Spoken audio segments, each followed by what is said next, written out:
Bienvenue sur Divine Amour TV, vous êtes à l'espace Parole Vivante, votre émission dans laquelle l'accent est mis en ce mois de juillet sur l'éthique ministérielle et le courant charismatique. Le mardi dernier, nous avons parlé du courant charismatique, précisément le renouveau charismatique et de l'appel à servir Dieu dans l'Église. Nous avons retenu quelques points énumérés comme suit. Le renouveau charismatique est un grand temps de réveil dans l'Église et il met en valeur l'ecclésiologie du Concile Vatican II. Concernant l'appel, il faut retenir que toute personne appelée à servir Dieu dans l'Église est d'abord laïque. L'appelé doit se faire accompagner afin qu'il y ait un discernement avant l'exercice de son appel. Pour le deuxième numéro de votre émission, il est question aujourd'hui de l'exercice de charisme et du ministère dans l'Église. Le sujet est développé par le frère Jean-Emmanuel Clément Akobé, docteur en théologie dogmatique de l'Université catholique d'Afrique de l'Ouest. Cette émission est animée par la sœur Myriam Delagno-Pascal, docteur en philosophie et licenciée en théologie de l'Université catholique de Louvain-la-Neuve. Elle est enseignante-chercheur et spécialiste de Paul Ricoeur. C'est une conférencière internationale qui intervient en Afrique et en Europe. La sœur Myriam co-anime cette émission avec le frère Samuel-Marie Dibi, diplômé en technique commerciale, force de vente et informatique. Il est directeur de société et porteur d'un ministère personnel d'évangéliste au sein de la communauté catholique mère du Divin Amour. Le frère Samuel-Marie Dibi est diplômé en théologie pastorale à l'Institut supérieur de catéchèse et de pastorale de l'Université catholique d'Afrique de l'Ouest. Ils sont sur le plateau en compagnie du frère Mathias-Marie Esso et de la sœur Yvette Niamke qui viennent partager leur expérience sur le thème du jour, l'exercice de charisme et du ministère dans l'Église. Restez connectés sur la chaîne de la Nouvelle Évangélisation.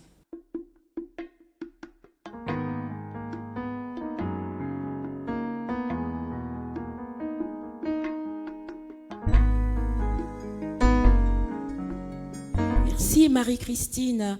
Bienvenue à vous, amis téléspectateurs et téléspectatrices de Divine Amour TV, la chaîne de la Nouvelle Évangélisation. En effet, le thème qui nous rassemble aujourd'hui est l'exercice des charismes et du ministère. En général, on définit le charisme comme la qualité d'une personne, prêtre, laïque, religieux, d'une personne qui séduit, qui influence, voire fascine les autres pour ses discours, ses attitudes, son tempérament et ses actions. Le charisme aide à diriger les autres. Selon le sociologue Max Weber, le charisme est la croyance en la qualité extraordinaire d'une personne qui est, pour ainsi dire, douée de force ou de caractère surnaturel, considérée comme un envoyé de Dieu. En ce qui concerne le ministère, on pourrait le définir en général comme un emploi, une charge qu'on exerce. Dans le catholicisme, le ministère désigne les membres du clergé, et dans les églises protestantes, notamment réformées, il désigne des fidèles appelés à exercer un ministère, c'est-à-dire une fonction reconnue au service de l'église locale ou nationale. Docteur Clément Akobé, en tant que dogmaticien, qu'est-ce que vous pouvez nous dire sur l'origine des charismes et du ministère dans l'église ? D'abord, la définition simple du charisme, ça vient du mot grec charis ou charisma, qui veut dire grâce ou don gratuit de Dieu, si vous voulez. Alors, pour parler de charisme, il faut parler du Saint-Esprit. Le jour de la Pentecôte, comme origine, c'est le jour de la Pentecôte, la grâce de Dieu est descendue sur les apôtres et qui ont commencé à prier en langue, qui ont commencé à prophétiser. Donc, le charisme est une réalité dans l'Église, mais le charisme s'exerçait déjà à travers les prophètes. On voit ce que Dieu opérait comme miracle à travers le ministère.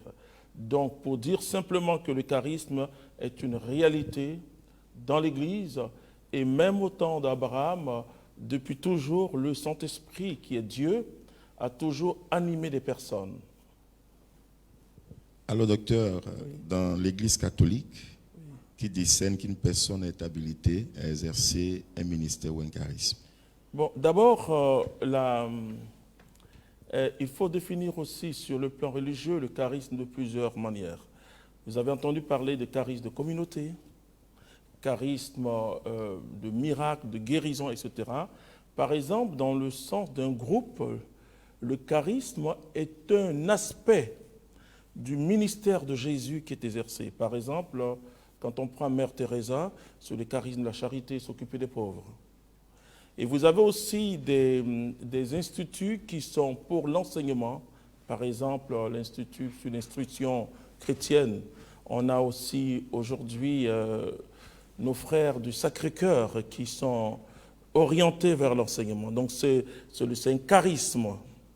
Pour la communauté, par exemple, on parle de la grâce communautaire qui est son charisme, contemplation, évangélisation et développement intégral. Donc maintenant, qui est habilité à exercer d'abord le charisme? C'est tout chrétien. C'est là la révolution du Concile Vatican II, Lumen Gentium numéro 12, et dit que le Saint-Esprit ne se borne pas. J'aime quand on parle de borner, c'est-à-dire il ne se contente pas uniquement de sanctifier le peuple par les sacrements ou les ministères, c'est-à-dire les ministres ordonnés, mais il distribue aux fidèles de tous ordres des dons qu'on appelle les charismes. Donc, c'est tout chrétien, tout baptisé est appelé à exercer les charismes. Mais précisément, docteur Jean-Emmanuel Clément Akobé, qui autorise une personne, un laïc ou une religieuse, voilà comme on en voit, là, oui, à prêcher, à exercer un charisme ou un ministère? D'accord. Et donc là, vous parlez de la reconnaissance, parce qu'il y a l'exercice du charisme et il y a la reconnaissance de ce charisme. Nous parlons de qui autorise d'abord dans les débuts. Qui est-ce qui doit autoriser en fait? Enfin, le mot autoriser veut dire qui permet. Qui permet? Mais c'est le Saint-Esprit. C'est le Saint-Esprit. Maintenant, quand le charisme, c'est ce qu'on appelle dans l'Église les grâces privées, entre guillemets, c'est-à-dire que ça commence par toi, peut-être, et tu exerces. Maintenant, il y a une personne qui doit reconnaître. En ce moment-là, c'est tout un cheminement. C'est-à-dire que pour reconnaître, il faut laisser l'exercice d'abord. Voilà.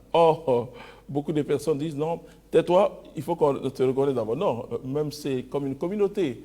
Et pour reconnaître une communauté, il faut laisser l'exercice d'abord. Il faut laisser la personne vivre parce que Dieu commence par la vie. Hein. Il commence jamais par le droit canonique. Il commence par la vie. Et le discernement de l'Église, c'est d'abord le discernement de la vie. Et c'est pourquoi dans l'Église, il y a plusieurs instituts et de communautés. Quand on parle de communautés nouvelles, je peux vous dire qu'aujourd'hui, le droit canonique n'a pas un article sur ces communautés. Donc, on s'appuie sur le droit associatif dans l'Église pour dire que ce que l'Église discerne, c'est d'abord la vie. Donc, quand ça porte du fruit, et comme le dit Jésus, un bon arbre ne peut que porter de bons fruits. Quand ça porte du fruit, alors l'Église s'intéresse. Et quand elle s'intéresse, elle peut s'intéresser à travers le berger, parce que n'oubliez jamais que même un groupe autorisé dans une paroisse, c'est-à-dire une délégation de charges, je ne parle pas de pouvoir, puisqu'il n'est pas ordonné, mais de charges. C'est-à-dire que c'est le curé qui est le premier berger de la paroisse. Et si le curé accepte un groupe, et ça il doit l'accepter en tant que, puisqu'il y a le droit associatif, ça se négocie pas. Il peut ne pas accepter que s'il n'a pas de place pour prier. S'il accepte, c'est-à-dire que le berger d'abord fait le premier discernement. Quand le berger et son noyau ont vu que vraiment c'est une grâce, autorise d'abord. Donc, le charisme, d'abord, comme je l'ai dit, le discernement est contextuel. C'est bien pour d'abord le groupe. Ensuite, le berger peut se rendre compte que le charisme évolue. En ce moment-là, il peut faire un clin d'œil au curé ou à la coordination du renouveau. Ça, je parle des groupes de prière, hein, parce que dans une communauté, ce n'est pas le curé. Hein. C'est le berger, ensuite le régional, le provincial, le modérateur général, et celui qu'on appelle fondateur vie, on peut lui demander son avis pour voir si le charisme est exercé selon l'intuition fondatrice d'une communauté ou d'une œuvre. Voilà. Donc c'est très important. Donc c'est ceux-là, et après, quand ça monte au fur et à mesure, et le curé en parle à l'évêque. Et donc finalement, dans l'Église catholique, toute reconnaissance est une reconnaissance de l'évêque. Et celui qui est le pasteur, celui qui est l'apôtre, Et l'apôtre, il est non seulement l'envoyé, mais celui qui construit l'Église. C'est bâtisseur d'Église, c'est ça les apôtres. Alors, docteur, y a-t-il un suivi des personnes qui exercent des charismes et des ministères? Et si oui, quelles sont les étapes du suivi? Et le problème, et je rends grâce au Seigneur, hein, en septembre, nous allons animer ce qu'on appelle École des serviteurs. Le problème, c'est le suivi. Parce qu'un charisme peut entrer dans tous les sens s'il n'est pas suivi. Parce que c'est une motion intérieure qu'on reçoit. Donc le charisme est de l'ordre de c'est ce que les scientifiques peuvent parler de l'ordre de la subjectivité, non pas de l'ordre de l'objectivité. Ça veut dire je ressens quelque chose et je donne cette chose. Ça peut être vrai comme pas faux. Et même on peut exercer un charisme pendant 20 ans et puis donner une fausse prophétie. Vous comprenez? Et parce que bon là on est peut-être dans l'émotion, on n'est pas dans la motion du Saint-Esprit. Donc le suivi d'un charisme est très important. Je vous donne moi mon exemple. Quand le renouveau charismatique a vu dans le groupe de prière de Saint-Jean de Cocody que le charisme a commencé à s'amplifier, il a parlé au bureau interdiocésain. Et le monnier du bureau interdiocésain, qui était le père Alter, c'est lui qui m'a suivi. Et le suivi individuel est quelque chose de fondamental. Et tous ceux qui sont assis là, vos frères et vous-même, c'est ce suivi qui a permis d'abord de la reconnaissance et puis l'expression même de ce charisme. Donc, si quelqu'un reçoit un charisme, parce que comme on dit, le charisme sans l'institution, c'est une folie. L'institution sans le charisme, comme le dit le pape François, il dit c'est comme une ONG, c'est-à-dire que, voilà, donc les deux sont coessentiels, c'est-à-dire que l'institution, c'est l'institution qui regarde et qui vérifie, et comme le dit la parole de Dieu même, vérifie et qui discerne. Voilà, parce qu'on dit n'éteignez pas les charismes, il faut quand Paul s'adresse aux Thessaloniciens, sa première lettre aux Thessaloniciens, au chapitre 5, il nous dit ceci, qu'il ne faut pas éteindre, mais il faut discerner et retenir ce qui est bon.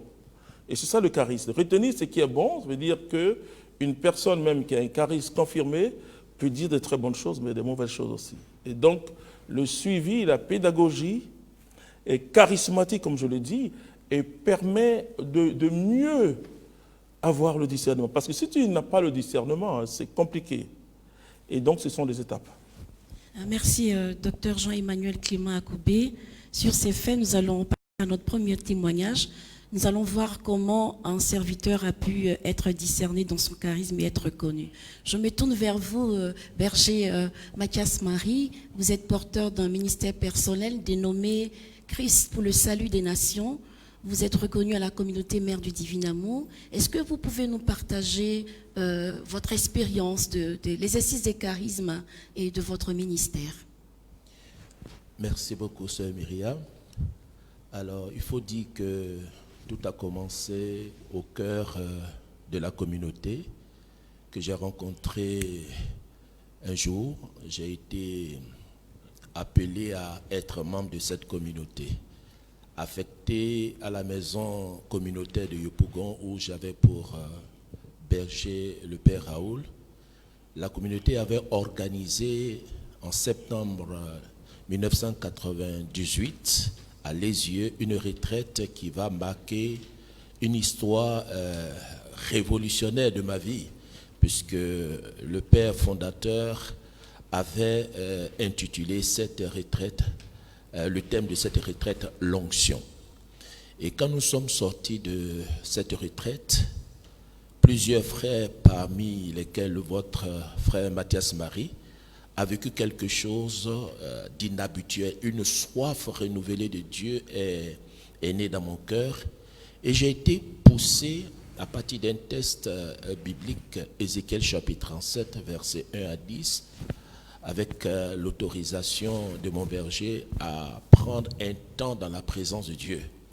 Et au sortir de ce temps, cette soif m'a poussé avec les frères de la maison à commencer à faire une séance de prière tous les samedis. Et cela portait un certain fruit, de telle sorte que le berger a demandé à ce que cela soit pris en compte par le conseil général de la communauté. Et donc là a commencé donc un suivi. Et ce suivi va amener la communauté à me faire passer plusieurs étapes. Et parmi ces étapes, il y a une étape particulièrement qui m'a beaucoup marqué. C'est lorsque un jour le conseil général m'envoie une lettre pour me dire d'arrêter tout. Et c'était difficile parce que l'œuvre portait tellement appelé, il y avait des personnes qui venaient de partout et un matin on te dit d'arrêter. Alors la petite histoire, celui qui est mon accompagnateur et en même temps mon père spirituel, le fondateur, par la suite va me dire, fils, dans l'église, on vérifie la qualité d'une œuvre à partir de l'épreuve que nous pouvons supporter lorsque une situation arrive et une situation inconvéniente arrive. Et ça a permis à la communauté de se rendre compte que tu n'étais pas attaché au charisme, mais tu étais attaché à Jésus-Christ et à la communauté à laquelle tu as été appelé. Et après cela, nous avons continué. Et dans l'émission, après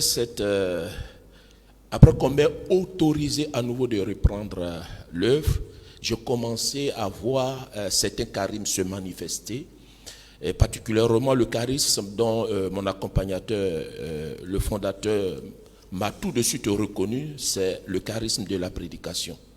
Et chaque fois, chaque dimanche, la petite histoire, c'est qu'on avait une rencontre chaque fois que la messe finissait, je venais m'asseoir et on parlait, il me donnait des conseils. Voilà comment il faut très souvent utiliser, en tant que catholique, quand tu prêches, il y a une façon de prêcher catholique, il y a une façon de prêcher protestant. Et il m'encourageait aussi pour dire non, n'écoute pas très souvent, les personnes vont te dire ta fougue, c'est un peu comme les protestants, mais ce n'est pas ce qui est important, mais c'est le contenu. Et il m'a beaucoup encouragé à travailler sur cet aspect. Alors, pour que ce charisme soit exportable, nous avons vécu un cheminement, lui et moi. C'est que je travaillais comme chef de personnel dans une entreprise de la place et l'expérience de les yeux et le ministère ont commencé à susciter en moi l'idée d'un abandon total à la providence de Dieu, au service de Dieu. Mais je suis dans une église qui est catholique. Je sais que ce sont les prêtres qui peuvent, de cette façon, abandonner tout et se mettre au service de Dieu. Mais j'avais un modèle dont l'appel a été accueilli dans l'église, l'appel a été reconnu dans l'église. Le fondateur de notre communauté, lui qui n'était pas un prêtre, c'était un laïc. Mais si l'église a su reconnaître son charisme, jusqu'à ce qu'aujourd'hui il soit fondateur d'une communauté, c'est qu'il est possible qu'un laïc puisse être totalement donné pour l'œuvre de Dieu au cœur de l'église. Mais il m'a laissé entendre, et je crois que je lui dis un grand merci, il m'a amené à ne pas faire tout de suite le saut dans cette nouvelle vie. Et il m'a dit, mon fils attend, et avec ses conseils, préparer en même temps l'après-service, l'après-chef de personnel. Et donc, avec son aide, j'ai pu quand même m'organiser, j'ai pu quand même mettre sur pied quelque chose qui va me permettre, lorsque je serai dans le ministère, prendre en charge mon épouse, mes enfants, et ainsi de suite. Et je voudrais ici et maintenant lui dire un grand merci parce que si aujourd'hui, par la grâce de Dieu, je peux dire que j'exerce un ministère, c'est parce que je suis dans une communauté où il y a une procédure de reconnaissance des charismes et des ministères. Et nous avions, en ce qui me concerne, suivi les étapes. Et aujourd'hui, par la grâce de Dieu, il m'est reconnu au cœur personnel et qui me permet aujourd'hui de servir l'Église et de servir ma communauté. Et je suis très heureux d'être là et puis donner mon témoignage et dire aux uns aux autres qu'il est possible en tant que laïc de trouver sa place et de trouver sa place avec l'accompagnement et le discernement pour être un fruit au cœur de cette œuvre qui est l'Église. Merci. Merci, frère Mathias Marie. Mais écoutez, donnez-nous quand même quelques petits détails de votre ministère. J'ai entendu parler on sait, tout le monde le sait, que vous êtes un peu partout dans le monde entier. Vous avez des antennes. Le ministère, vous avez dit, est exportable. Quels sont les fruits aujourd'hui, en tant que serviteur de Dieu, porteur d'un ministère personnel? Quels sont les fruits que vous remarquez dans votre vie? Alors, si je veux paraphraser Sonia Soniaka qui dit que le tigre ne proclame pas sa tigritude, je laisse cela à mes responsables. C'est eux qui m'encouragent. Et je rappelle aussi que l'encouragement au sein de notre communauté n'est pas un encouragement de complaisance. Je vous ai dit que j'ai été, à un moment donné, arrêté d'exercice de l'œuvre. Tout cela aussi pour vérifier si effectivement je faisais l'œuvre pour moi-même ou je le faisais pour le Seigneur. Combien de temps vous avez été stoppé? Alors, j'ai été sauvé pendant une année. Ouh là là, une année et puis... Qu'avez-vous fait pendant ces une année? Alors, d'abord, mon accompagnateur me disait toujours ceci. Quand on rentre en communauté, on ne rentre pas pour venir prêcher. On ne rentre pas pour venir exercer les charismes, on rentre pour venir vivre Dieu. C'est Dieu que nous avons vu dans le témoignage des frères qui nous ont séduits et vivent la spiritualité de notre communauté. En un mot, être présence de Dieu au milieu de ce monde. Et c'est ça qui nous a poussés, en ce qui me concerne, à entrer dans la communauté. Donc, durant cette année, vous priez, vous allez faire les offices. C'était quoi le contenu de cette année? Non, puisque je suis rentré à la communauté, ce n'est pas pour prêcher, c'était pour vivre mon expérience communautaire. Et la communauté, dans sa vie communautaire, nous donne tous les moyens pour pouvoir renforcer notre intimité, notre communion avec Dieu. Et ça a été pour moi en même temps une occasion de retraite. Et ça m'a aussi appris à faire ce que j'appelle la kénose. Parce que c'est-à-dire le retournement sur soi et l'abaissement, parce que quand vous exercez un ministère, un charisme, vous avez des personnes qui viennent de partout, qui vous adulent, qui vous disent que vous êtes le sang du monde, que sans toi, sans toi la communauté ne peut pas être ceci, ainsi de suite. Et quand on ne fait pas attention, qu'on prête une oreille à ces paroles qui viennent de l'extérieur, ça peut nous amener à sortir de la voie de Dieu. Et cette occasion a été pour moi une occasion de réfléchir profondément pourquoi je suis rentré dans la communauté. Et voilà pourquoi je suis là. Et la communauté est pour moi ce que je suis pour la communauté. Merci, excellent. Merci Berger Mathias Marie pour ce témoignage. Je voudrais me tourner vers vous, docteur Clément Akobé. Quand on écoute ce type de témoignage, on se pose la question, comment un fidèle doit se comporter, un fidèle qui a des charismes et qui ne bénéficie pas d'un suivi? Le frère Mathias Marie a bénéficié d'un suivi, mais comment doit se comporter un fidèle qui a des charismes en paroisse ou dans une communauté qui ne bénéficie pas d'un suivi? Oui, parce que le charisme, et comme on dit souvent au Renouveau, le charisme c'est pour l'édification de la communauté. C'est pour Dieu nous met au service du peuple de Dieu. Un charisme sans service, c'est nul. Un charisme aussi sans obéissance, je dis merci au témoignage poignant du frère Mathias Marie, ça n'a pas été facile. Et même dans l'exercice, peut-être qu'après on parlait de son ministère, et parfois il mettait des titres, je dis, allez, on annule. Voilà. On annulait les programmes, mais tout cela, et pas qu'on voulait faire du mal, mais l'Esprit Saint se sert de ça. C'est vrai qu'on voyait ça comme une précipitation peut-être, ou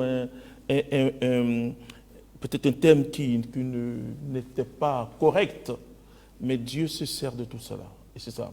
Et donc, imaginez-vous s'il n'était pas suivi. Donc, je prends la question en envers. S'il n'était pas suivi, avec ce grand charisme-là, de rassembler du monde, d'exercer, mais c'est vrai qu'il pouvait continuer, mais peut-être ne pas être catholique. Et comme il a dit qu'il n'est pas entré en communauté pour prêcher, mais pour vivre une expérience de Jésus-Christ. Hein. C'est l'expérience de Jésus qui nous conduit à la prédication. Hein. Et comme on dit souvent, on dit c'est du cœur plein que la bouche proclame. Si tu n'as pas fait cette expérience comme les disciples qui ont dit « Maître, où demeures-tu » Donc, et c'est ce que, donc l'accompagnement, pour moi, un charisme sans accompagnement peut se retourner même contre la communion. Parce que le Concile Vatican II a défini ce qu'on appelle une ecclésiologie de communion. Un charisme qui se développe dans une paroisse, c'est pour la bénédiction de la paroisse. C'est-à-dire le premier lieu d'exercice de ces charismes, c'est à Jérusalem. Et c'est ce que Jésus a dit, vous serez témoins à Jérusalem. Mais si le charisme s'exerce dans une paroisse ou dans un groupe de prière et que tu laisses le groupe de prière pour aller exercer ailleurs, c'est sûr, là je le dis aujourd'hui, après 31 ans, 7 mois, que tu vas t'égarer. Ça, c'est... Le démon aime ça. Et si moi je n'étais pas catholique, peut-être que je t'égare. C'est le corps qui nous protège. C'est le corps qui nous protège. Donc si quelqu'un a un charisme qui n'est pas suivi, c'est grave. Merci, docteur. C'est le corps qui nous protège. Ouais. Alors, docteur, Oui. quels sont les différents types de charismes et de ministères dans l'Église? Oui, d'abord, tout à l'heure, hein, quand vous avez parlé de ministère, vous avez orienté ça que sur les clercs. Non. Il y a dans l'Église 2 sortes de ministères. Voilà. Et si vous vous souvenez, le Christ a institué le ministère des prêtres, le jeudi saint. Et c'est pourquoi le jeudi saint, pour l'Église catholique, hein, nous fêtons certes l'instauration du Saint-Sacrement, de l'Eucharistie, mais en même temps, on souhaite bonne fête aux prêtres. Voilà. Et donc, c'est ce qu'on appelle les ministères institués. Et après, quand vous voyez dans le déroulement, vous voyez que Actes au chapitre 6, il y a eu l'instauration des diacres. Ça veut dire que entre le ministère que Jésus a instauré et le ministère que l'Église a instauré par Jésus-Christ, l'Église instaure parce qu'il y a un besoin. Aujourd'hui, on parle des ministres extraordinaires pour distribuer l'Eucharistie. C'est-à-dire que toutes les fois où il y a un besoin, l'Église et le Saint-Esprit instaurent. Et c'est ainsi que dans l'histoire de l'Église, il y avait même le ministère des exorcistes. Le ministère des exorcistes, il n'était pas forcément un prêtre. Ce n'était pas forcément un prêtre. Jusqu'aujourd'hui, dans le droit de l'Église, on peut prendre un laïc pour être exorciste du diocèse, exorciste officiel. Donc le ministère, comme je l'ai dit au jour, en lisant l'exhortation du pape après le synode sur le laïcat, et qu'il dit aux évêques de favoriser les ministères laïcs. Donc le mot ministère veut dire simplement service. Voilà. Et si on revient à la définition simple du ministère, alors on peut dire à tout moment dans l'Église, quand il y a un besoin, il doit avoir des frères et des sœurs que par le Saint-Esprit, d'ailleurs, c'est le Saint-Esprit toujours qui passe par les uns et les autres pour appeler les frères au service.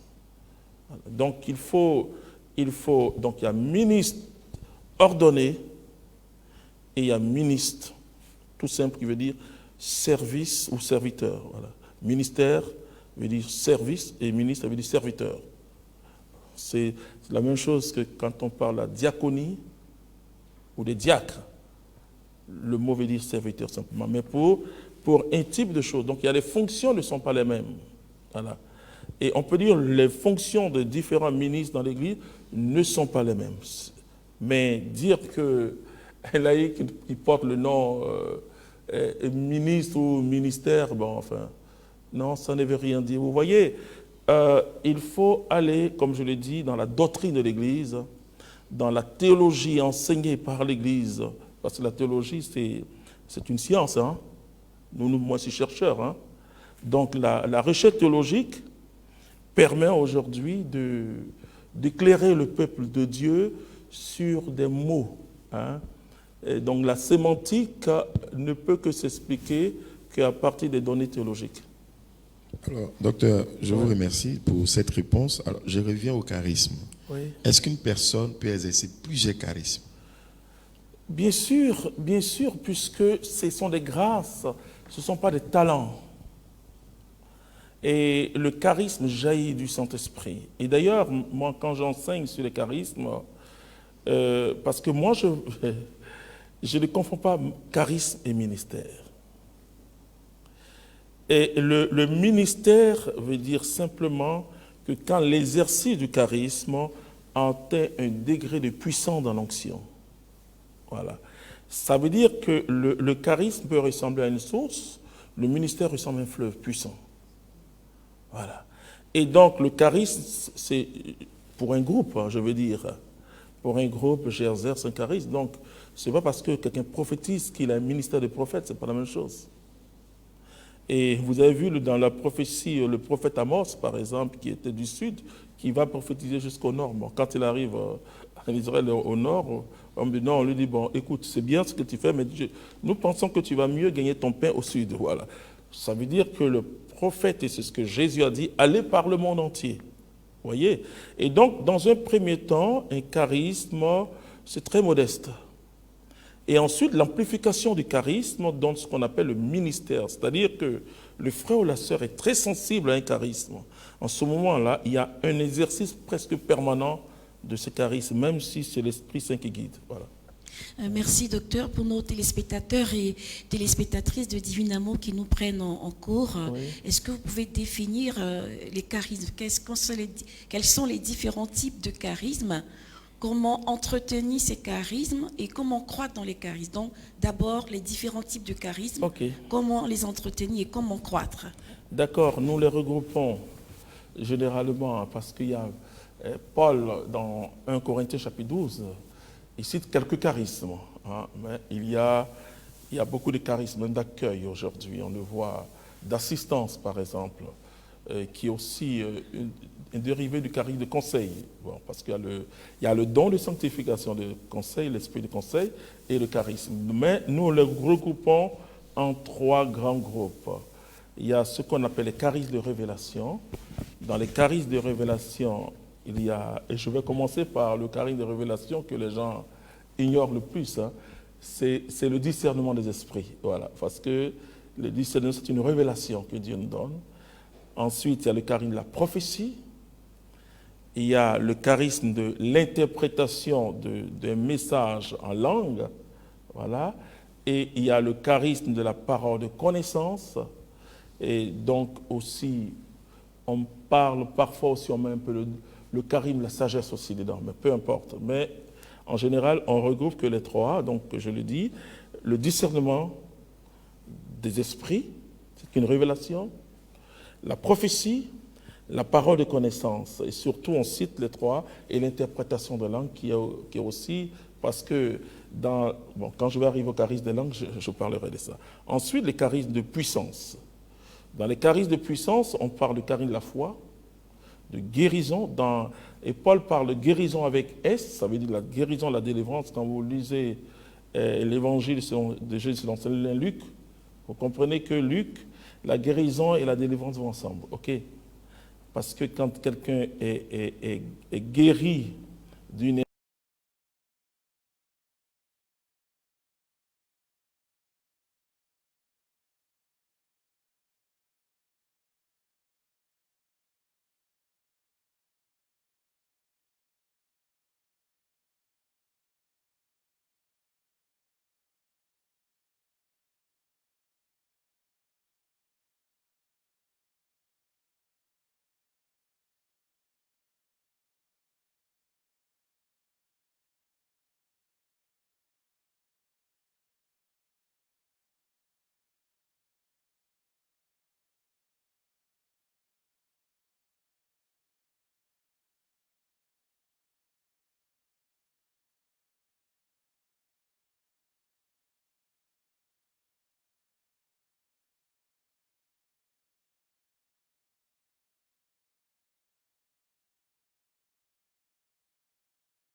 s'est effacé le jour de la Pentecôte. Ils attendaient, donc il y a eu tout, presque des charismes de langue, presque tous les charismes de langue se sont révélés là.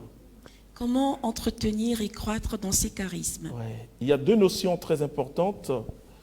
Je dis qu'il nous faut faire ce qu'on appelle des écoles sur le Saint-Esprit.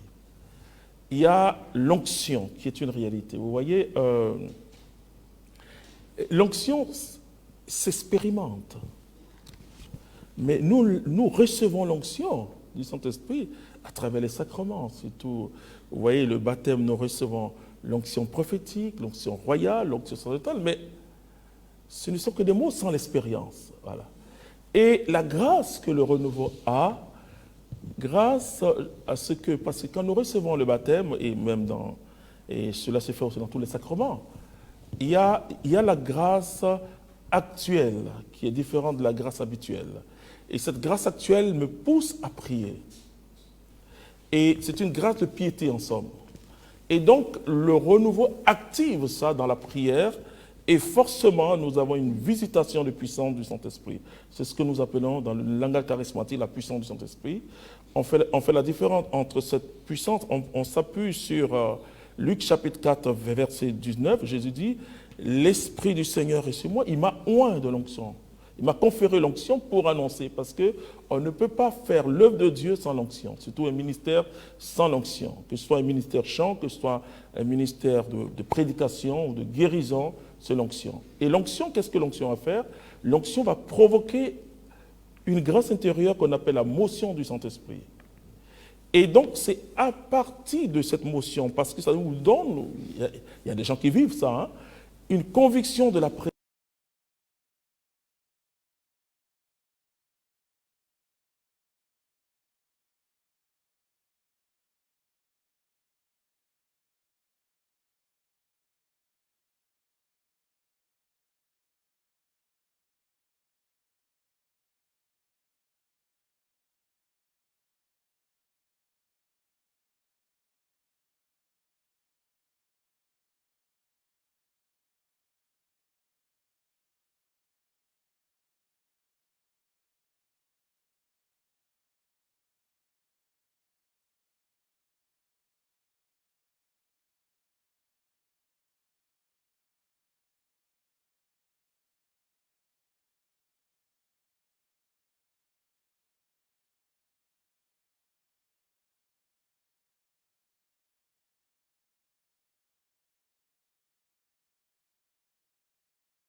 Les personnes imitent des charismes qui n'ont pas et ils s'autoproclament d'avoir des charismes de guérison, de délivrance, de révélation, de prophétie, j'en passe.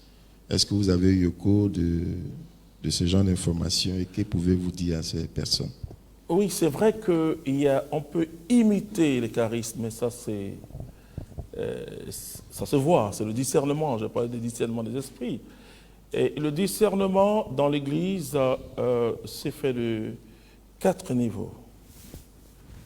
Il y a ce qu'on appelle le bon sens. Donc quand tu regardes quelqu'un qui exerce, c'est le bon sens d'abord. Ensuite, la parole de Dieu. Et parce que la parole de Dieu, c'est un discernement objectif. Et c'est ce discernement que l'Église utilise. Ensuite, le magistère, qui est aussi un discernement objectif. Ensuite, il y a le discernement charismatique. Ce discernement charismatique est un discernement, je le dis, subjectif. Et c'est pourquoi dans l'accompagnement, le frère Mathias l'a parlé, et l'Esprit Saint pousse l'Église ou les responsables, parfois c'est comme des blocages. Mais un responsable par exemple qui dit à quelqu'un, arrête, moi le Père altère, dans l'accompagnement, il dit, Clément, tu vas arrêter de prophétiser, parce que dans le groupe de prière Saint-Jean-des-Cocody, Sainte-Marie, Mère et Servante, on te prend comme un grand prophète et les gens, ils sont intéressés. J'ai des témoignages dessus, je te dis d'arrêter. Je lui dis, mon Père, mais ce n'est pas moi, c'est le Saint-Esprit. Il me dit, l'esprit de prophète est soumis au prophète. Si tu reçois, dit au Saint-Esprit de communiquer aux autres. Heureusement que ça durait 3 mois. Enfin. Je me souviens que les gens disaient, est-ce qu'il n'a pas chuté avec une fille? Mais comment? Donc, on me négligeait. Et imaginez quelqu'un qui était célèbre dans le monde, c'est-à-dire grand danseur, grand sapeur, etc. Maintenant, on ne me suivait plus. Ça me faisait mal, hein? Là, je l'ai dit, ça me faisait mal, mais c'est là la purification du Saint-Esprit. Et un jour, je vais voir le Père Alter au sanctuaire, au Père Sonam, cet homme qui a apporté beaucoup à mon pays, à Côte d'Ivoire, et au renouveau francophone, il a beaucoup apporté. Et j'arrive, il dit, ah oui, je te cherchais, Clément. Recommande les prophéties, recommence. J'ai dit, mon père, il dit, non, j'ai autre chose à te dire. Mais j'ai eu honte, j'ai eu la plus grande honte de ma vie. Et je m'étais rendu compte que je prenais les charismes comme des trophées. C'est des charismes qui sont un peu ma personne, quoi. J'étais fier, voilà. Et après ça, il m'a donné un exercice, et c'est ça l'Église. Il m'a donné un exercice qui m'a permis, et je peux vous dire, beaucoup de gens ne savent pas pourquoi la communauté a la prière de Saint-Ignace. C'est Alter. C'est-à-dire que, et parce que les jésuites, vous voyez, c'est une communauté, on ne peut pas dire brise, hein, mais qui t'apprend le chemin vraiment de la sainteté. Et donc, et il m'a suivi par rapport à ça. Il m'a dit, tu vois Clément, beaucoup de gens prennent les charismes comme des trophées, et leur personne est attachée à ça, ce qu'ils font comme ministère. Mais toi, voici le chemin. Vous voyez? Donc, c'est intéressant d'être accompagné, mais pas par n'importe qui. Hein. Ah oui, là, j'insiste. Et c'est pourquoi, généralement, dans l'aumônerie du renouveau, les évêques choisissent toujours un prêtre qui est membre du renouveau charismatique. Parce que si vous faites accompagner par quelqu'un qui n'y croit pas à ces manifestations surnaturelles et surprenantes, voilà. Et c'est pourquoi le discernement charismatique est un discernement où, quand la personne exerce par l'Esprit Saint, vous sentez s'il y a l'onction ou pas. Hein? Et quand la personne prêche jusqu'à arriver un moment, quand j'enseigne les prédicateurs, je dis, arrive un moment, tu sais que l'onction est partie, il faut t'arrêter. Même si c'est 15 minutes après, tu n'as pas besoin de... Parce que là, c'est la connaissance acquise. Or, il faut prêcher. Bien sûr, on a besoin de la connaissance acquise. Moi, j'ai fait le doctorat. On a besoin de ça, mais il faut prêcher à partir de la révélation, de la connaissance intuitive. Et cette connaissance intuitive, hein, qui fait que quand tu parles de Jésus, le même Jésus à qui il a entendu, les mêmes versets, la personne là comprend ça à partir du Réma. C'est-à-dire que cette parole qui peut transformer, et cette parole remplie de l'Esprit Saint, qui est capable de convertir quelqu'un. Alors quand des gens disent, ah, c'est quand je suis rentré au renouveau que je suis converti, je leur dis toujours, ah oui, parce que tu n'étais pas encore converti, donc tu étais dans l'église en te converti. Donc au renouveau, la grâce, c'est que cette ouverture à l'Esprit Saint, parce que c'est l'Esprit Saint qui est l'agent de la conversion, touche le cœur. Merci, Dr Jean-Emmanuel Clément Akobé, pour ces enrichissements. Le numéro dernier, vous avez dit que le courant charismatique catholique est né du courant en général écuménique, Oui. s'exerce dans l'œcuménisme. Est-ce qu'il y a une manière catholique d'exercer un charisme ou un ministère? Et à vous entendre, quand vous avez répondu à la question de mon co-animateur, vous avez commencé à en parler. Est-ce qu'il y a une manière catholique d'exercer un ministère et qui est différent, une manière différente des évangéliques, des protestants? Quelle est la spécificité d'un ministre catholique, d'un berger catholique pour exercer un ministère ou un charisme? En tout cas, je vous dis merci, parce que moi, je parle de mœurs catholiques. Et je dis que, je l'ai dit au jour ici, que ceux qui s'animent, qui animent par des paroles mauvaises et méchantes, et sur les réseaux sociaux ne sont pas catholiques. Moi, je le dis, ça, c'est qu'ils soient laïcs ou clairs, parce que l'Église a un cadre de concertation. Vous voyez, ça fait partie de ce qu'on appelle le mœurs de l'Église. Et l'Église, elle est organisée et hiérarchisée. L'Église catholique est une famille. C'est une tradition religieuse. Et quand j'entre dans l'Église, je suis éduqué selon l'Église. Par exemple, tu ne vas pas aller devant un évêque pour dire, Monseigneur, j'ai eu une révélation, voici. Voilà, ou bien mon Seigneur, comment j'ai pris, Dieu agit. Non. Celui qui discerne si c'est Dieu ou pas, voilà, c'est pas toi. Et donc, d'abord, quand les charismes commencent à se manifester, le signe que la personne a reçu vraiment un charisme, c'est qu'elle est très embrouillée. Il n'y a pas une assurance cartésienne. Il n'y a pas une assurance même humaine. Paul dit que quand je suis venu parmi vous, c'est en tremblant. C'est-à-dire que même, vous nous voyez, nous qui sommes ici, mais quand on doit prêcher, on tremble. Hein. Et il faut que l'Esprit Saint vienne à notre secours.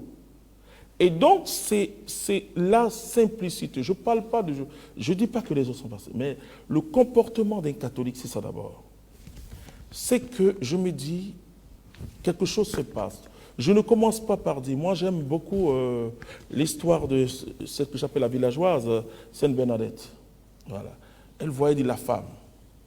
Elle dit, bon, on lit, elle dit, tu ne peux pas, c'est pas toi qui discernes si c'est Dieu ou pas. À Medjugorje, l'Église est en train... Donc c'est la patience, ce que Mathias Marie a dit. C'est la patience pendant une année alors que les gens t'acclament.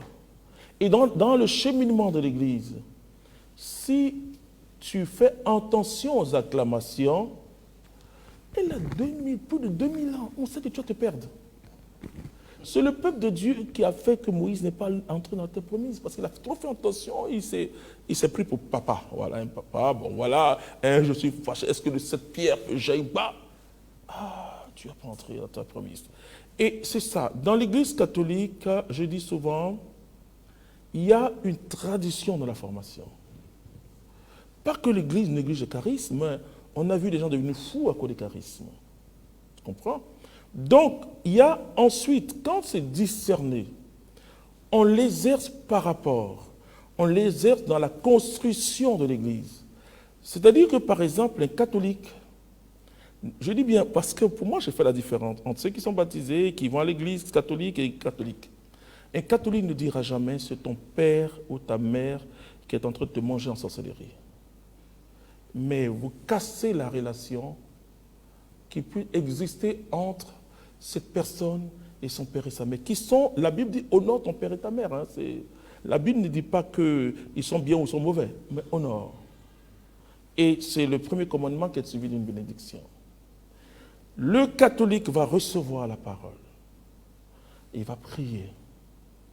Et ensuite, il va aider la personne à être délivrée. Moi, je suis pour le moment, à Dieu soit la gloire, hein, le premier théologien dogmaticien qui a étudié cette histoire de la sorcellerie et construire une théologie, une doctrine sur le salut dans le contexte de la sorcellerie. Donc, ce que je dis toujours, il ne faut jamais dire à quelqu'un, c'est ton père ou ta mère. Bon, si la personne vraiment a un sommet spirituel, on peut partager, mais là encore, il faut nuancer. Il faut nuancer. Même quand quelqu'un vient te dire, c'est ma grand-mère qui m'a mordu, non, il faut prier. Voilà. Ça, c'est le catholique, la prudence. Et parce que dans le catholicisme, on fait attention à ce qu'on appelle les vertus humaines, les vertus cardinales, dont la prudence, par exemple, dont la patience. C'est-à-dire que si c'est vraiment Dieu, tu as envie de te débarrasser de ça. Pour moi, je le dis, 31 ans, c'est un boulet que Dieu a attaché sur mon pied. Voilà. Et c'est pourquoi je n'affiche pas les miracles dans les réseaux sociaux. Je prêche, j'enseigne. Parce que je ne veux pas que les gens s'attachent à moi, mais qu'ils soient attachés à Jésus-Christ. Ça, c'est les mœurs catholiques. Deuxièmement, la référence à la hiérarchie. La référence à la hiérarchie qui est très importante. Par exemple, un catholique, par exemple, qui est là, et tu es laïque, il y a un prêtre qui est assis, et toi, tu as prêché. Et tous mes enfants savent que c'est comme ça qu'on fait. Il va prier pour toi d'abord. Et parce que lui, il a un pouvoir hiérarchique. Toi, tu as une grâce charismatique. Voilà. Donc, il prie pour toi. C'est ça la communion. Parce que l'Église, c'est une famille. il prie pour toi et tu prêches. Quand il y a quelqu'un qui a été guéri et que tu viens, tu dis, même si tu pries encore pour eux, tu dis au prêtre de les bénir. Voyez. La référence, par exemple, veut dire que je ne peux pas prier sur la tête d'un prêtre en public, même pas faire. Je ne peux pas. Je ne peux pas aussi, ça va vous surprendre, et parce que Dieu peut nous donner des paroles de connaissance. Hein.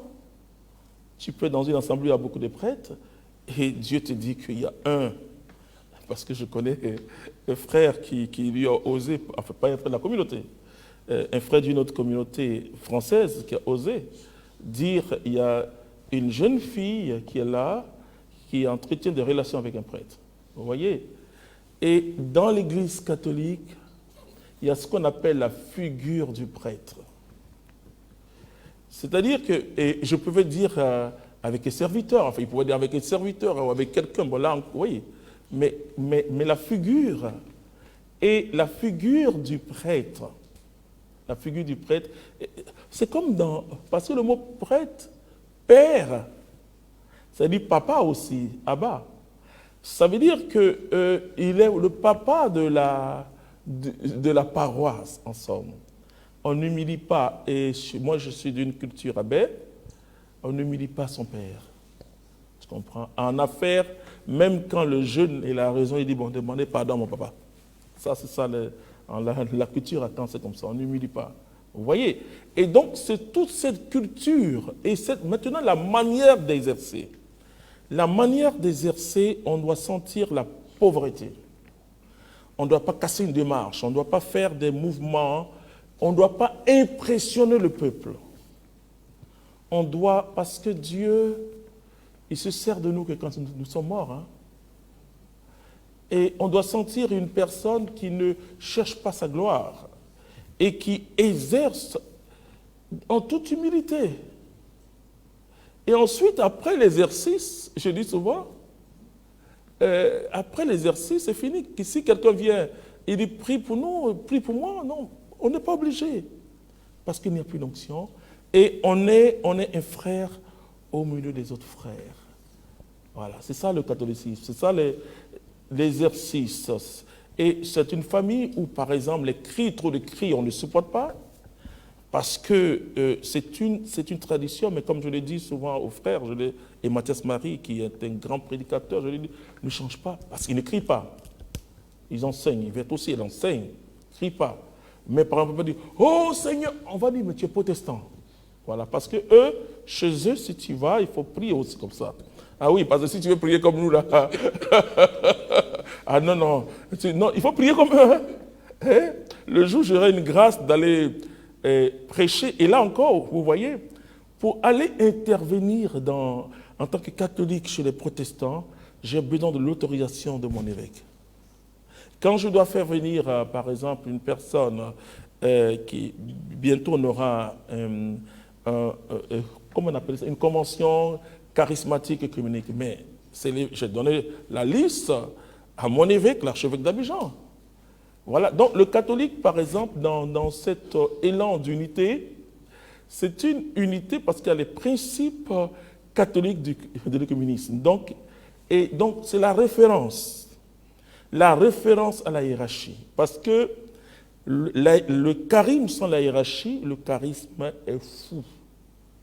Maintenant, la hiérarchie, c'est-à-dire qu'aussi sans le charisme, c'est une organisation humaine. Voilà.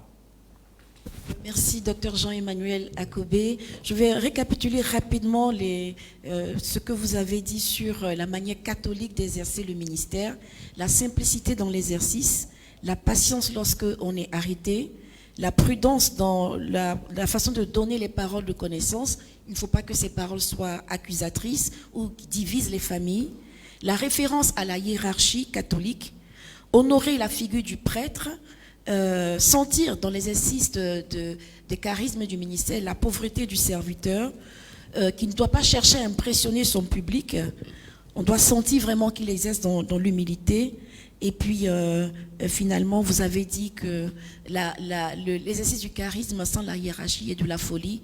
Et la hiérarchie sans le charisme est une organisation humaine. Je vous passe la parole, cher co-animateur, le frère Samuel Marie. Alors, merci, Sœur Myriam, pour aborder la question. Le docteur a parlé de charisme en parlant de construction de l'Église.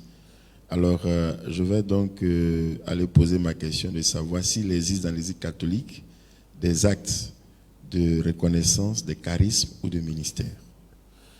Me voici devant toi. Me voici devant toi et en tant que théologien, je fais des recherches.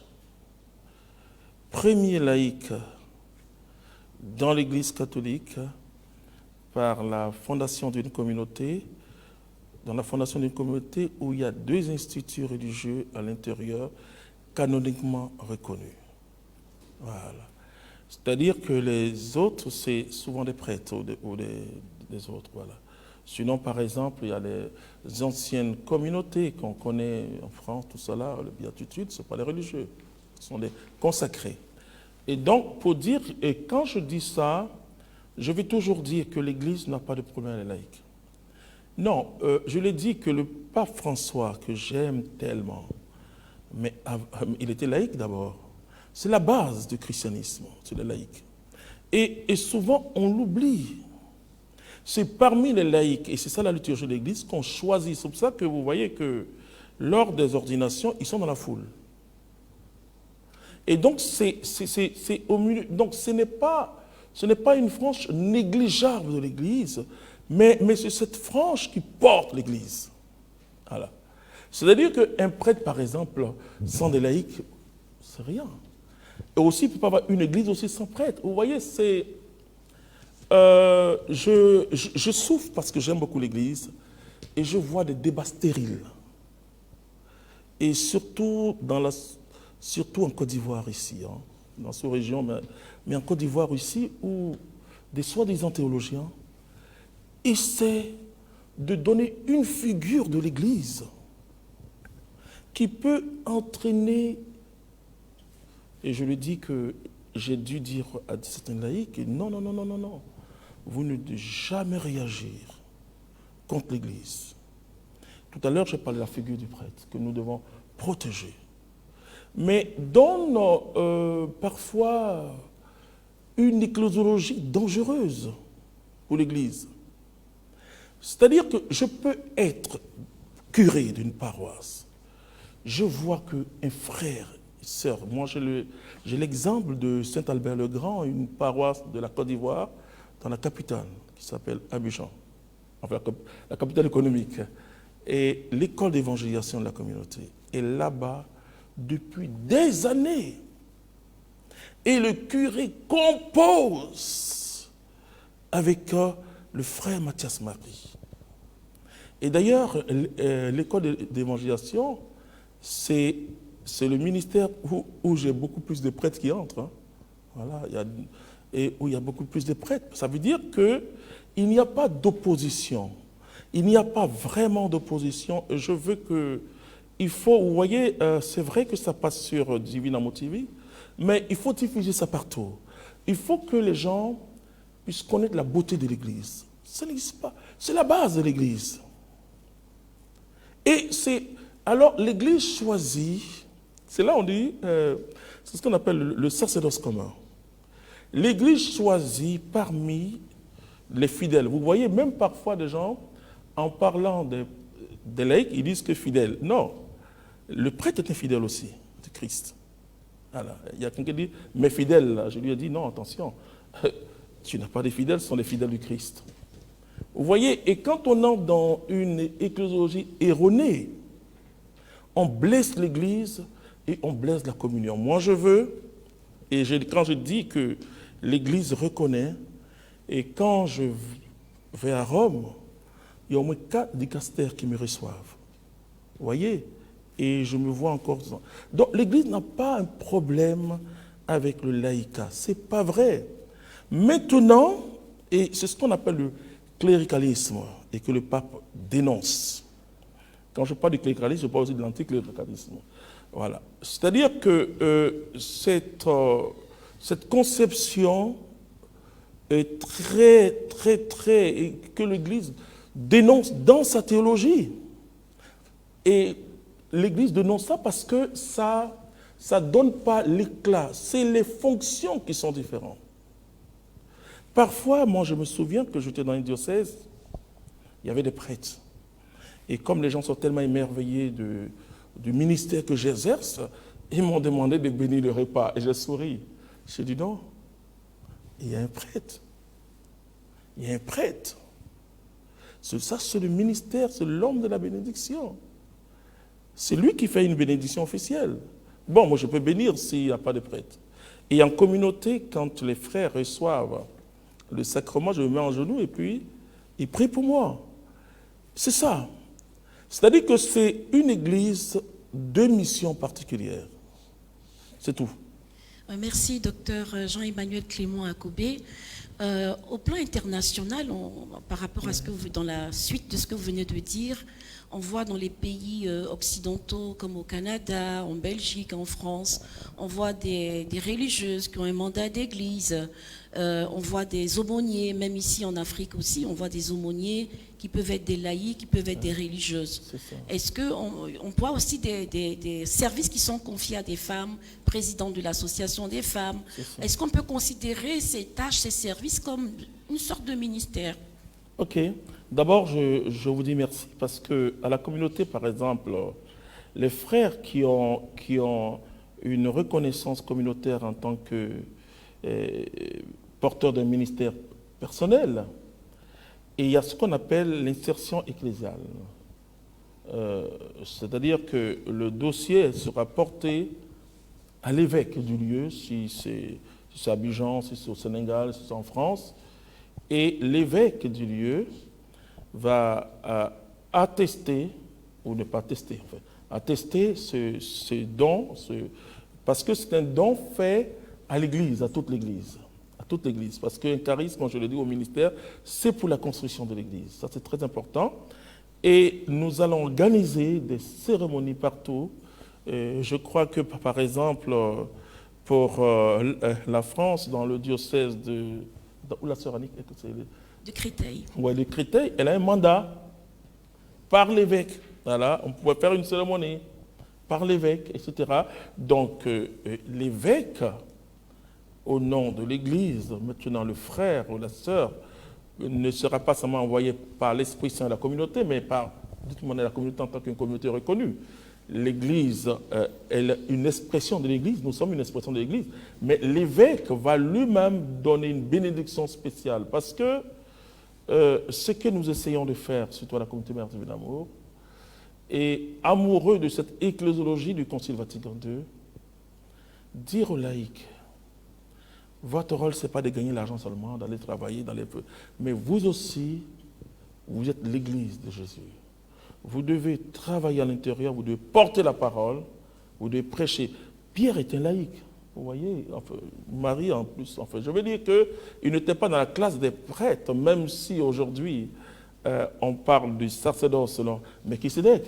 Mais ce sont des gens qui aussi avaient leur maison, qui avaient leur travail, qui avaient tout cela, qui ont suivi Jésus. Oui. Dans le document de l'Église sorti en 2016, Juvenescit Ecclesia, c'est-à-dire rajeunir l'Église en français, justement, les pères et les docteurs, la doctrine de la foi a précisé qu'il y a des ministères particuliers qui doivent être. Est-ce que ça correspond à votre vision? Oui, c'est ça. Sans lire ce document, l'Esprit Saint est un, et moi, ce que j'ai appris, et pas en tant que théologien, c'est que l'Esprit Saint est tellement dans l'Église. Et si l'Esprit Saint n'était pas dans l'Église, les communautés nouvelles, les laïcs qui prêchent n'auraient pas existé. Mais regarde comment ces laïcs sont accueillis par l'Église. L'Église à travers l'évêque. Vous savez, c'est très important, je parle toujours de la figure de l'évêque. C'est vrai, il a des collaborateurs qui le rencontrent, mais la décision de reconnaissance appartient à l'évêque. Vous voyez, pour la reconnaissance d'un institut religieux, l'évêque est tel que l'Institut religieux masculin Mère Divine Amour et l'Institut féminin religieux Mère du Divin-Amour, l'évêque d'Abidjan est allé demander l'autorisation de Rome. Et Rome a accepté que dans cette communauté-là, il est ça. Donc l'Église, elle est organisée. Donc, et rajeunir ce document est tellement fort qu'il faut même faire une émission spéciale sur ce document pour que les gens découvrent. Un jour, quelqu'un me disait, avec, je ne dirais pas son nom, enfin, mais il parlait en clair, qui dit non, ça c'est les trucs de Rome, mais nous ici, c'est pas comme ça. Je dis, mais c'est pas possible. Vous voyez, c'est-à-dire que c'est tellement grave que le Concile Vatican II, c'est l'ecclésiologie de communion. Et vous voyez, je parle que de la communion. Sans la communion, mais je ne sais pas si il n'y a pas d'église. Il n'y a pas d'église. L'église de Rome se trouve dans l'église d'Abidjan, se trouve dans l'église du Sénégal, se trouve dans l'église de tout ce que vous voulez. Ça, l'église. C'est le principe non seulement de communion, mais ce principe de communion donne aussi le principe d'universalité. Et sans ça, je vous dis, parce que l'église, c'est ecclésia. C'est-à-dire, c'est une assemblée de Dieu. Le nom, c'est assemblée de Dieu. Même s'il y a des gens qui s'appellent assemblée de Dieu, c'est ça, ecclésia. Ça veut dire assemblée de Dieu. C'est une assemblée de Dieu. Et il n'y a pas d'assemblée s'il n'y a pas de communion. Si chacun fait sa petite chose. Donc, ce que je dis toujours à l'église, à tout le monde, hein, je dis la communion. Et d'ailleurs, Mathias Marie ne cesse quand il forme ses fils. La communion, c'est ça qui fait l'église. C'est ça qui fait une communauté. Sinon, en ce moment, les charismes viennent enrichir le corps parce que celui qui est jaune, il porte une couleur jaune ou blanc. Et puis, c'est ça l'église. Et moi, je suis émerveillé de cette église catholique. Hein. Ouf. Il y a des communautés, par exemple, quand elles se retrouvent, elles suivent toujours le rythme ancien de la liturgie. Mais on dit, ok, faites ça chez vous. Mais si tu viens à la cathédrale, tu suis le rythme de tout le monde, le rythme commun, le rythme officiel. Il y a des communautés, par exemple, le néo-catéchuménat, où on fait des baptêmes par immersion. Mais ça, et le jour qu'ils ont une paroisse, et que c'est, parce que la paroisse est dans le droit de l'Église, ce qu'on appelle, ça relève du droit public. Donc, il ne peut pas faire ça, sauf si il est entre eux, s'ils sont entre eux simplement. Vous comprenez? Voilà. C'est ça l'Église catholique.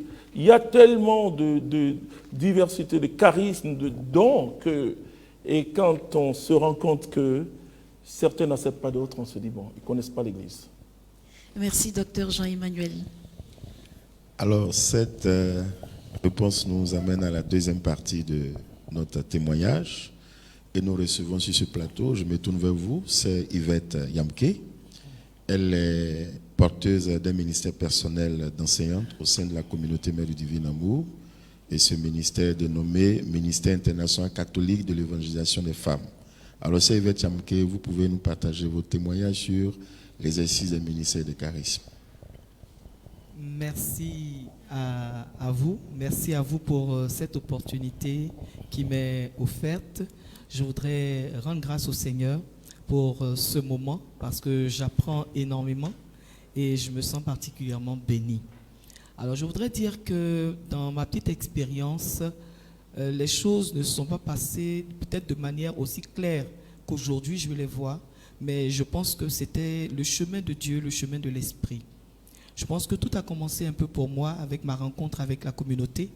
Quand je suis venu à la communauté en 1990, on était en 91, début 91, quand nous avons fait une évangélisation, si mes souvenirs sont bons, à Nono.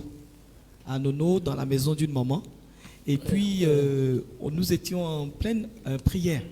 Et comme ça se fait dans le cas du renouveau, chacun élève la voix et il prie. Et pendant que j'avais élevé la voix, vraiment tout à ma prière, je me suis surprise un peu au cours de ma prière à donner une parole de connaissance. Merci Seigneur vraiment pour cette femme qui est ici et qui a une boule dans le sein gauche. Il s'est avéré après que c'était la sœur d'une tante qui était avec nous et qui était venue avec ses clichés, alors qu'on venait de la diagnostiquer d'un cancer du sein. Et sur le champ, le fondateur Jean-Emmanuel Clément Akobé avait demandé à la tante d'aller vérifier. Et elle était allée vérifier. Les jours suivants, le cancer avait totalement disparu. Amen. Et toujours à l'ombre de ce grand homme, je me suis vu très rapidement, en tout cas emmené à donner la parole. À donner la parole, comment? Parce que je ne savais pas que j'étais emmené en fait à prêcher.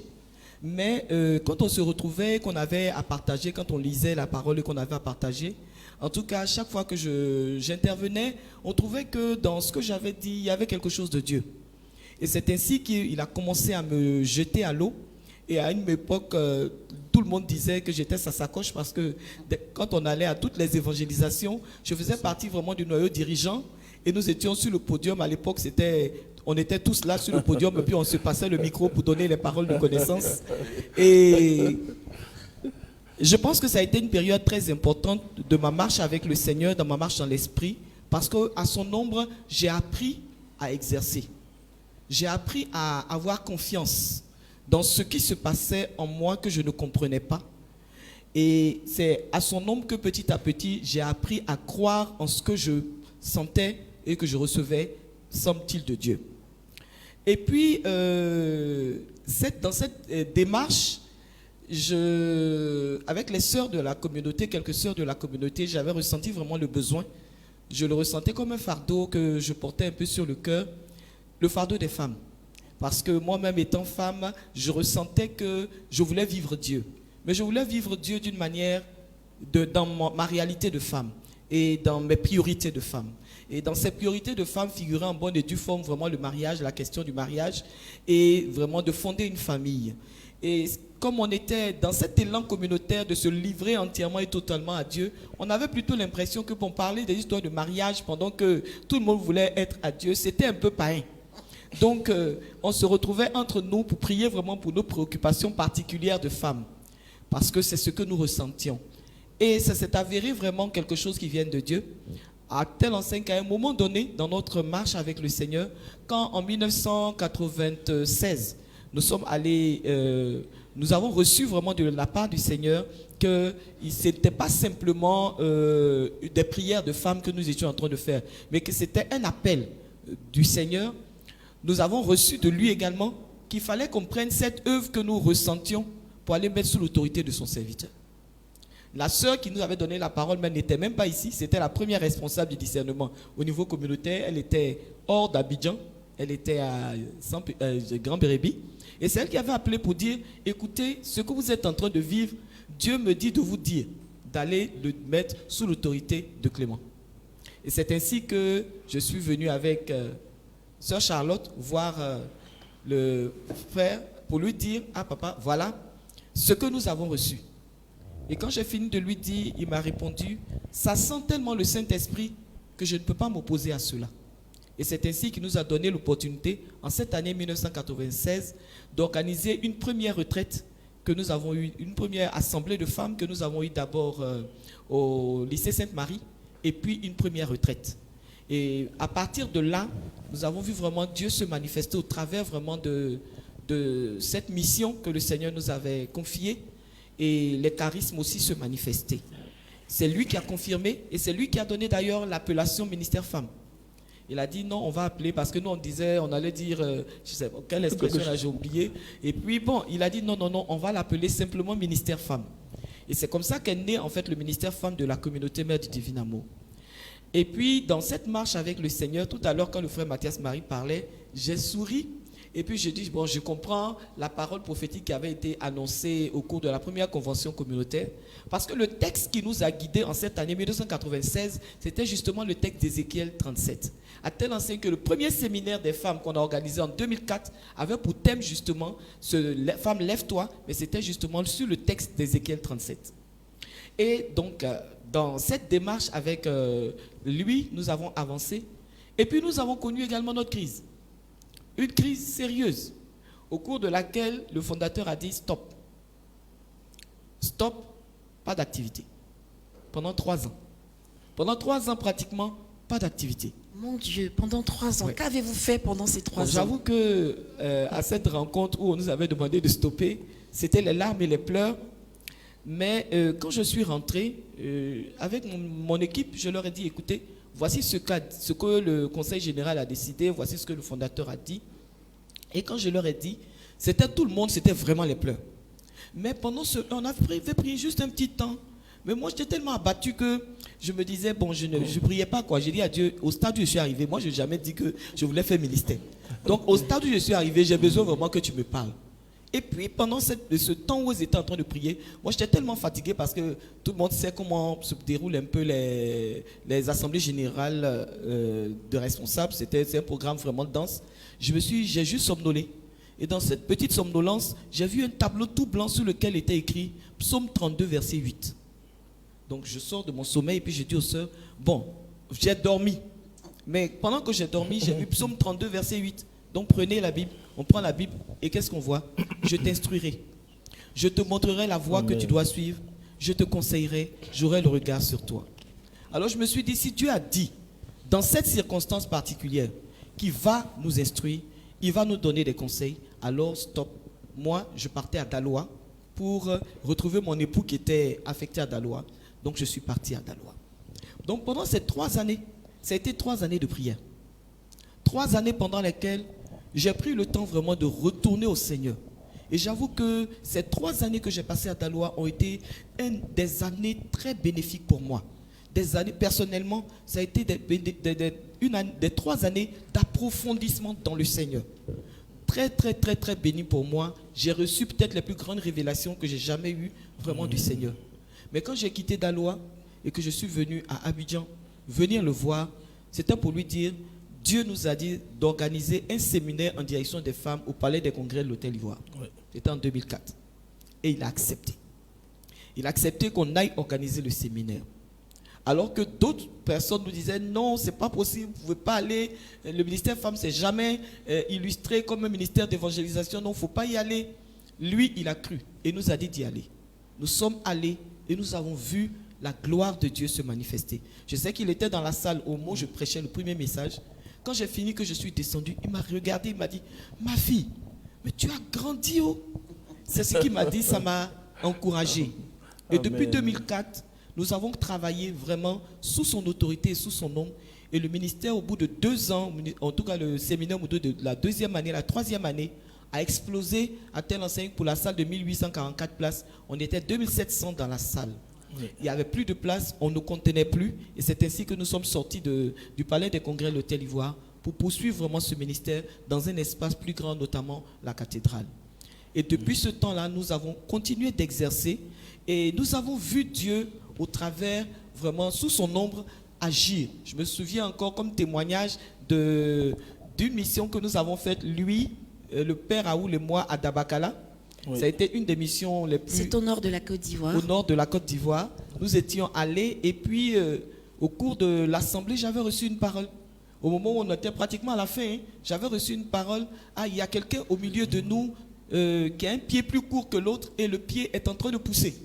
Bon, moi j'ai donné la parole, on a fini, bon, personne n'a réagi, on était pratiquement à la fin quand on a entendu dans la salle crier, les gens tombaient, on voyait un monsieur qui passait par l'entrée centrale, qui venait, on se demandait pourquoi les gens criaient. Or, ce monsieur était connu dans la ville comme quelqu'un qui avait un pied plus court que l'autre. Ouais. Et là, on le voyait marcher de 15 maintenant. Voilà, de 15 cm. Et on le voyait rentrer dans la salle avec ses 2 pieds au même niveau. Et donc, tout le monde criait. Bon, comme il nous a éduqués à cela, on était dans la crainte de ce que Dieu était capable de faire au travers de nos faibles vies. Et puis, le lendemain, on a vite fait de s'enfuir de là. Mais parce de peur que les gens de nous utilisent un peu comme des fétiches, on est parti. Parce que c'est l'enseignement qu'il nous a donné.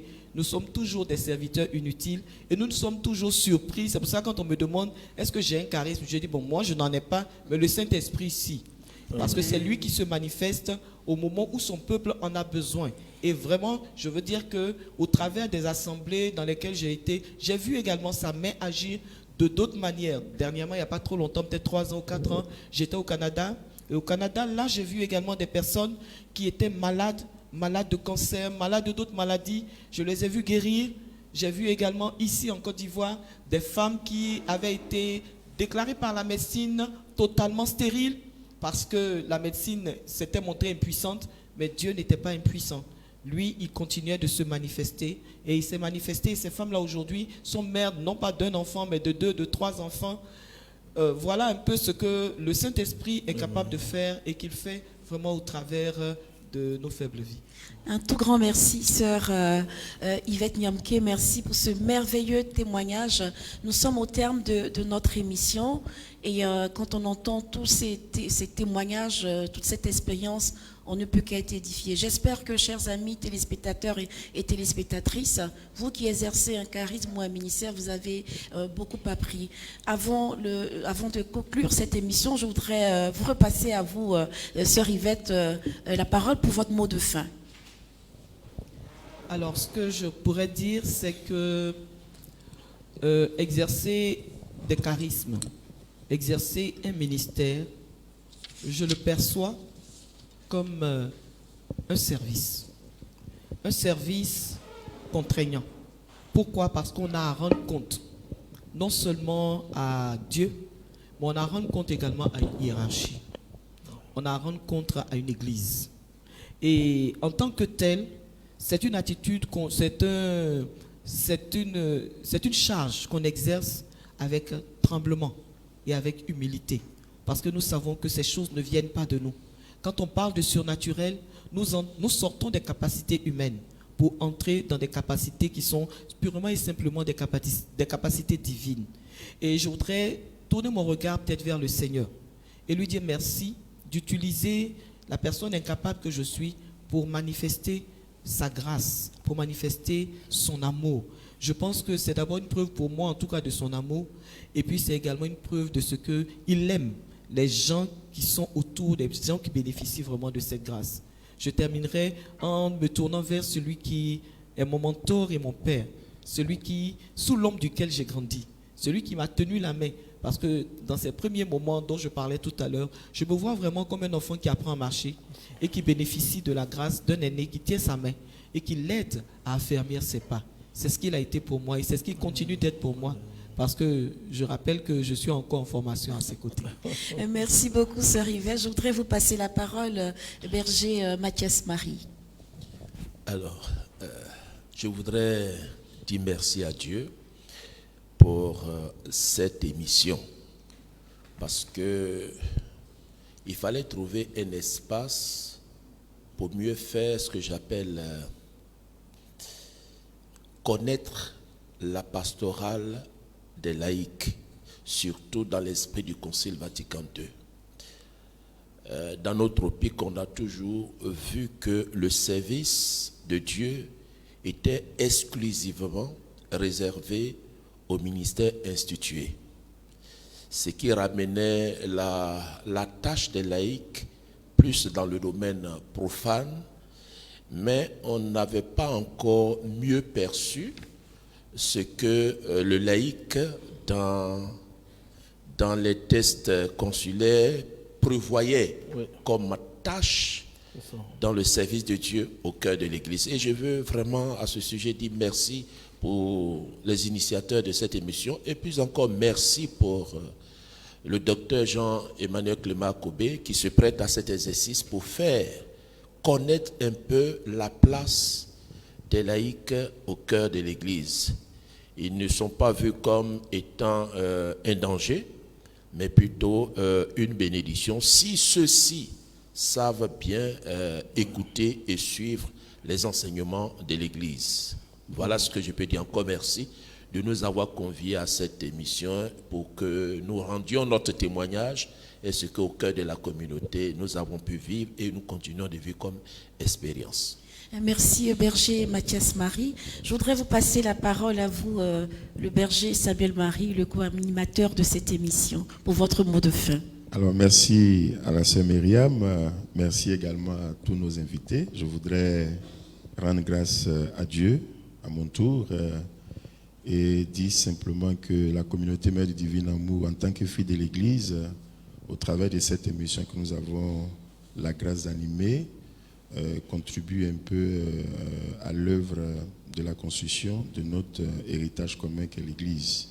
Et je pense que tous ceux et celles qui nous suivent doivent avoir à prendre ces émissions comme des documents, essayer de les avoir pour les revoir, pour les relire, pour les réécouter, les distribuer également pour que ceux et celles qui n'ont pas des informations sur des questions pratiques puissent les avoir et pouvoir être à l'aise dans les discussions.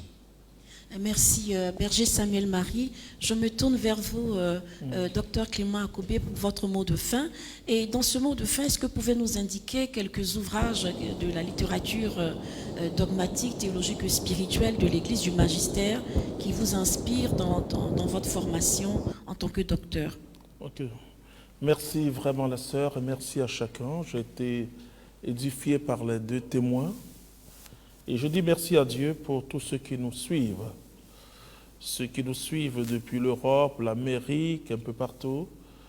Ce que nous essayons de développer dans l'éthique ministérielle, ça s'adresse aussi à nous, en tant que communauté, mais aussi aux prêtres, aux laïcs, pour que nous comprenions l'Église telle que l'Église se comprend. C'est très important. Alors, ce que je peux dire, c'est que je vous invite encore le mardi prochain, parce qu'on parlerait de les enseignements sur le monde spirituel et sur l'argent. Et nous allons parler de ces choses pour donner l'éclairage de la doctrine de l'Église, parce que c'est une formation catéchétique, missiologique, donc en fonction de la mission, comment faire la mission du Christ, dans quel esprit il faut faire la mission du Christ, et aussi doctrinale, donc à travers l'enseignement de l'Église. Alors, ce que je propose à tous ceux qui sont du renouveau charismatique, c'est le renouveau charismatique, c'est groupe de prière, communauté nouvelle, aussi des ministères qui paraissaient avant comme indépendants, mais que le pape rassemble tout ça dans ce qu'on appelle charisme. Il y a un livre du père Jean-Baptiste Alsac qui a été préfacé par Monseigneur Dominique Ray sur la grâce du baptême dans l'Esprit Saint, fondement structuraire et théologique. C'est très important, ça va nous aider. J'ai parlé l'autre jour de ce tout petit livre jaune que je tiens en main, qui est la vocation et la mission des laïcs dans l'Église et dans le monde. Parce que quand on ne connaît pas ces documents-là, on a des problèmes. Voilà. Il y a aussi, pour aujourd'hui, je vais vous montrer, ça c'est les documents du Concile Vatican II. C'est extraordinaire. Ensuite, il y a un théologien qui est membre du renouveau charismatique et qui a écrit avec un grand témoin aussi de cette œuvre, Mary Ely et Randy Clark, sur les dons spirituels. Dans ce livre, que sans publicité, et vous avez, et tous, depuis la Pentecôte, ce que les pères de l'Église ont vécu, c'est qu'ils ont enseigné, parce que la théologie moderne que nous avons a eu deux grands fondements, c'est-à-dire que ce qu'on appelle les pères de l'Église, ce sont les pères du 1er siècle jusqu'au 5e siècle. Ensuite, il y a eu aussi l'expérience de beaucoup de saints, et surtout quand on prend saint Thomas d'Aquin, même saint Augustin, qui est un père de l'Église. Et donc toute la théologie moderne que nous avons a son fondement, bien sûr, dans l'Écriture et dans la vie des saints, et des déclarations des papes qu'on appelle le magistère. Et donc, il retrace tout pour dire que les charismes n'ont jamais été absents dans la vie de l'Église. Il y a des époques où, on ne sait pas, il y a eu un refroidissement, voilà. Et c'est l'époque où il y a le refroidissement, Dieu suscite des saints, voilà, ça c'est ça. Donc et pour ceux qui, voilà, aussi, merci, voilà. Ça c'est la communauté d'Emmanuel qui a écrit un très bon livre sur Recevez l'Esprit Saint, comment se préparer à l'effusion du Saint-Esprit. Et le pape François dit que toute Église doit vivre vraiment la Pentecôte, voilà. La Pentecôte, vous voyez, le Saint-Esprit, la prière en langue, ce n'est pas pour les protestants, c'est le Saint-Esprit. Évangéliser dans la puissance de Dieu, ce n'est pas pour les protestants, c'est pour toute l'Église et surtout l'Église catholique, qui est pour nous l'Église de Jésus-Christ. Merci, docteur Jean-Emmanuel Clément Akobé. Merci à vous, nos honorables invités, sœur Yvette, berger Mathias Marie, à mon co-animateur. Je voudrais signaler à tous nos téléspectateurs et téléspectatrices qu'il existe au sein de la communauté Mère du Divin Amour une école internationale des ministères. Alors, tous ceux qui sont intéressés, les bergers, les responsables de communautés qui veulent se former à l'exercice des charismes et des ministères, vous êtes les bienvenus. Vous avez l'adresse donc de cette école sous la bande déroulante. Je vous remercie et je voudrais vous passer la parole à vous, Marie-Christine. Chers téléspectateurs, nous espérons que vous en savez un peu plus sur la question de l'exercice de charisme et de ministère dans l'Église. On peut retenir sur le sujet que le charisme est pour l'édification de la communauté et concernant les ministères, il y a les ministères ordonnés et ceux qui vivent de la grâce du sacerdoce comme des laïcs. Merci de nous avoir suivis. Restez sur la chaîne de la Nouvelle Évangélisation et sachez qu'il y aura une émission spéciale pour répondre à toutes vos questions diffusée sur Divin Amour TV et sur la page Facebook Évangélisation Vision 2000+. Que Dieu nous garde et à mardi prochain.